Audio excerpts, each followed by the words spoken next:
So guys, Sunday evening, came back from a nice weekend with family and thought better get onto old BCA and check what there is kicking around at the auctions at the moment, and couldn't really find anything at all that was of any interest. I really struggled to find anything that I thought was worth bidding on, so I thought I'll hop on old Salvage Market. So for those of you that don't know Salvage Market, it is a website that auctions off cars that the insurance companies have decided not to repair. So you can find category N non-structural, category S structural. You can find police, I forget what they come under, where police take them off the side of the road. And you can find the stolen recovered stuff and the breaker stuff. So I always check out the Cat N and Cat S, which are the ones that the insurance companies decided not to repair.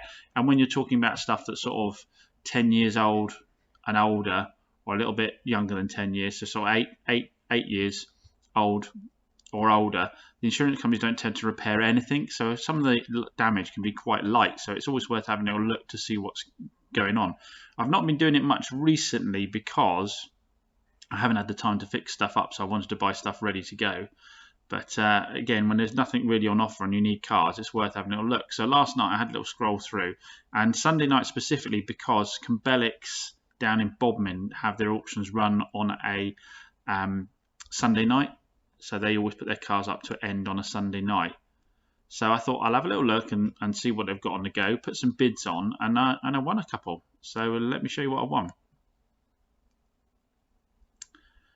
So I have won a little Fiat 500 S 1.2 petrol manual 3-door in a nice metallic blue. And I've bought that for a total of £2,162, including fees. So I won it for £1,880, £180 in fees plus 55. Then the VAT I can get back off of it, £47 I can get back off this figure here. So I thought we'll have a closer look at that. Let's have a quick look. So 2015, like I say, 3-door hatchback. So looking at the damage on it, this is a Cat N non-structural with 50,000 miles on it. So looking at the damage, it looks light. It's saying it's front end damage. It's not mentioning damage to anywhere other part of the car. Normally it'll tell you if it's got front and rear or front and side or whatever. 50,000 miles. It's the Sport, which is a very popular model. Sorry, the S is a very popular model because the interior on them is quite nice, quite funky. And they've got a bit of a tougher look than the normal 500s with the alloys and everything colour coded. So having a look at the front again, where we're seeing the damage, I had a little look and I thought, to be honest, it's something that I have got the time at the moment I could get on and tackle. We're missing a cover there. Knowing 500s, I've done so many Fiat 500s, it's crazy how many Fiat 500s I've done. So I do know them pretty well. And on these, they get the slightest tap on the front end of the car and it breaks the tabs for the headlights and for the fog lights, and it breaks the grills. And the grills you have to buy separately. The lights are expensive. The bumpers are expensive. If you're an insurance company, you've got to replace this bumper. You can't fix it. You've got to replace the headlights. You can't fix the tabs. You've got to replace everything with brand new. So for an insurance company, you see there's damage to the wing there as well. They've got to do a wing. They've got to do a bumper. They might even possibly have to do a bonnet, headlights. Even though the car is a very light tap, financially for them, it doesn't stack up to do it. So these tend to be good buys. So obviously until it turns up, I won't know for sure. We can see from this angle that this wing has the damage. I'll have another quick look at that. It seems to have, I know there's a bolt down here at the bottom of the door that holds the wing in there. I don't quite know why that's popped off because it looks like it's had an incredibly light knock. But you never really know till the car turns up what the score is with it. But yeah, it looked fairly light to me, and like I said, I've done so many 500s, it doesn't scare me at all. So for that car I've paid £2,162. Now I know that if that was a non-cat car, 2015 with 50,000 miles, it would be £5,500, that model. So even as a cat car, if you took the most off 30%, say 1,500 quid, you're still talking about a £4,000 car, 3,995, and I've got it for £2,000. Now, they are also delivering the cars to me, and it's costing me £70 a car to get them delivered, so that's a bit of a bargain as well. The second one I won was a 2009 Volvo V70 D. I always like a V70 because my wife had one, and we did 260,000 miles in it without any problems at all, and that was a petrol.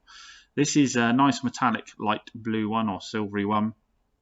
2009 V70 D SE 2-litre diesel with 90,000 miles on it. And this again is a Cat N. And you look at it and it looks like a nice clean car. We come around to this side and you can see where you've got the damage.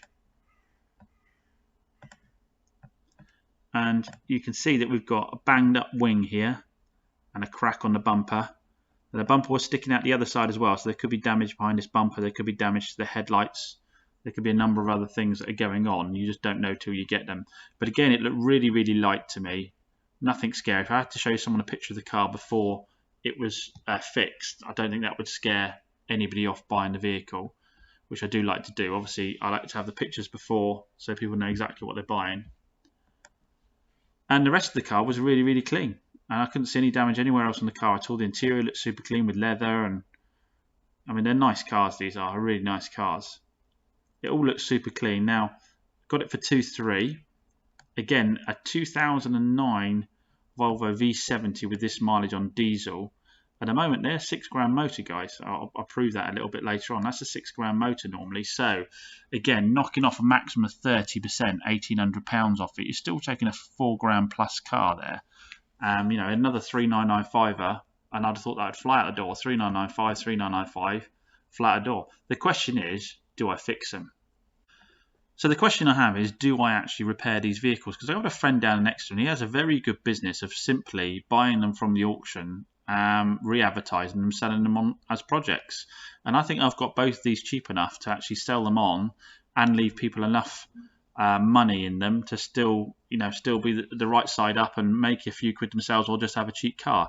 I mean, if I put the Fiat 500 out at £3,000 and the Volvo out at £3,000, I think they're still good buys. But even if I only put £500 on each of them, I think they'd be good buys. Sorry, the Volvo would need to be 3.5, wouldn't it? But I think they'd still be good buys when you look at what these cars would cost you otherwise. Let's have a quick look. So looking at Auto Trader for Fiat 500 S's with the 1.2 engine around 2015, but with under 50,000 miles. We'll have a quick look. Let's put them in order of mileage first and go to the last page to pick the ones with the highest mileage first. Have a look through that. So here we see one with 41,000 miles at 6.2.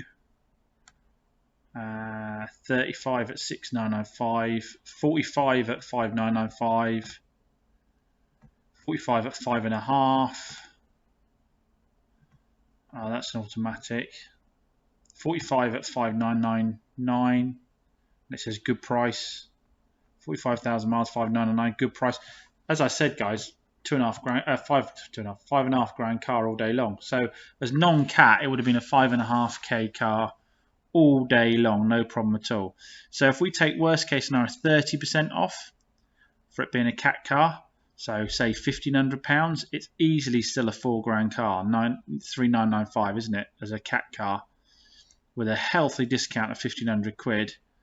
It is still easily a 3,995 car. And of course, any of these cars could have also had the same level of damage, but just had it repaired at an age where it was young enough to have it worth doing by the insurance company. Or the insurance company never got told and someone had a repair done locally to avoid defecting their insurance. Doesn't mean, just because these cars aren't coming out as cat, doesn't mean none of them had any bangs. Let's go and check out the Volvo and see if we think we've got a deal on the Volvo as well. So looking at 2009 Volvo V70s Diesel with under 100,000 miles on. If we have a little scroll through, we can see we've got a 61,000 mile 1.6 at 6.5. 74 at 6.5, which is sold already. 2009 with 90,000, 6. 2009 with 70,000, 7,000. That one seems a bit of an abnormality, 4.5. 2.4 with 90, just short of 90 on for 7.5. 85, 2009 with 6.5. See, So I think it's a £6,000 motor. I think it would have been retail non-cat a £6,000 motor, 5,995, 5,7, something like that. So again, I think if you took 30% off worst case scenario, I mean a Cat N is 25% as a general rule, and I've sold them with about 20% off sometimes as well. So if you took, let's say, 1,500 quid off, you're talking about £4.5 car, selling it cat repaired. You're talking about 4.5 grand, and we got it in it for 2.5. So I think we got a good deal on the car. I think it was a good price. I think there's plenty of margin in it, either to sell it with a few £100 on for somebody else to do, or to do the bit of work and sell it on as is, because it seems super clean otherwise. So based on what we're seeing now, I think we got good prices on those cars. I think both of them have got 2k margin in them for them to be repaired and to go up as cat registered cars at about 25-30% cheaper than the equivalent non-cat car, or they can just be sold on with a few £100 on for somebody else to fix up. So I think they were both good deals.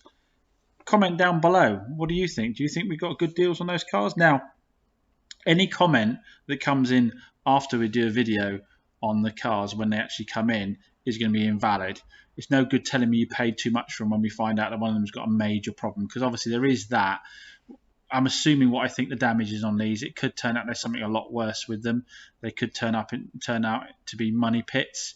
So anyone commenting once I release a video saying what the damage on the vehicles is, their comment will be invalid, because hindsight is 20/20. So you're going to know exactly what the cars needed, and then you can decide what I should have paid at that point. But as it stands right now, and what we're seeing of those cars, I think they were both really good buys, especially in the current market. Things have been a bit crazy in the current market, which is why I haven't been looking at salvage. There hasn't really been any deals to be had. But I do think these two represent really good value for money. I'd also be interested, guys, in your thoughts about me selling them on as is for somebody else to repair, because, as I said, as a dealer, I can sell these spares or repair unfit, unroadworthy, as long as they're trailered away and people don't test drive them. Then I'm allowed to sell them that way without any comeback whatsoever. I don't have to provide any warranty, and there's no comeback at all if you buy a car unroadworthy as is. So let me know about your thoughts about that, and what you think the cars will be worth being sold in that way versus what we think the sale prices of them are repaired. As always, guys, thanks a lot for watching. Make sure you hit that subscribe button if you haven't already, because you need to know what happens with these motors. So see you again soon. Thanks a lot.